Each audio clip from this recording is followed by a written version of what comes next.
kusema jamii fulani.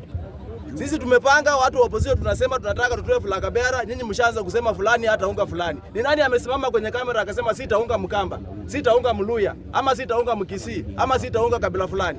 Hiyo mambo haijasemekana, nyinyi mmeanza kuleta propaganda mapema.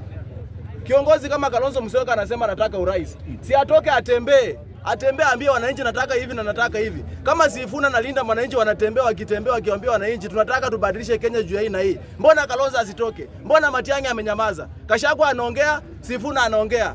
Alafu mtu kama huyo anataka akuja kwa president haipeanwi. President haipeanwi kwa mkono. Toka utembee Kenya mzima ujue shida za Wakenya na uende utatue shida za Wakenya. Kama unataka upresident.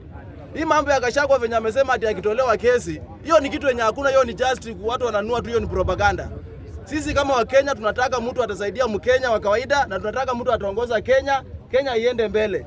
Na watu waache kuwa na ubinafsi hapa. Mtu anakuja hapa anasema sijui hao Waluya wanakaa aje. Kwani Waluya tunakaanga aje?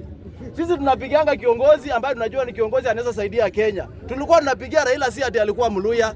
Tumepigia hata kabila zingine, hata tumepigia Ruto, si Mluya. Sasa msisema ati Waluya wanakaa aje. Sisi tunataka kiongozi wa kusaidia Kenya.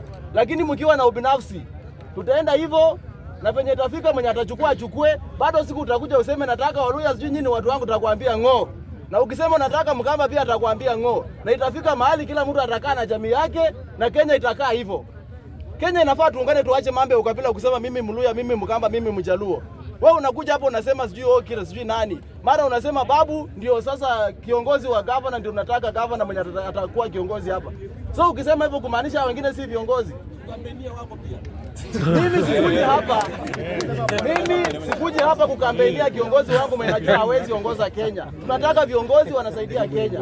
Ukiangalia track record sasa hii Kenya, unapata number 1 wanakuambia Ndindi Nyoro, number 2 Babu Owino. Sasa niwache Ndindi Nyoro, niende nichukue mtu kama Jalasi. Yeye itakuwa ni ungwana kweli, sitakuwa ninarudi nyuma. Inafaa tu support mtu mwenye tunajua huyu mtu atapeleka Kenya mbele, sio kuongoza ati sababu mimi ni Mluya, niseme Mluya anatosha. Hapana. Ninaangalia kiongozi mwenye atasaidia Kenya. Sisi ni wa Kenya.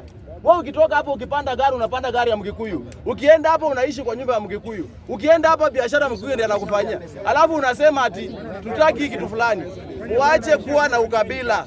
Tunataka viongozi ambao wanasaidia Kenya yetu na tukue jamii moja. Sisi tunataka viongozi kama hao. Sio fulani na fulani na fulani na fulani. Wewe ng'ang'ana bidii, tia bidii wewe pia uchikakamue, usemekane wewe unaweza.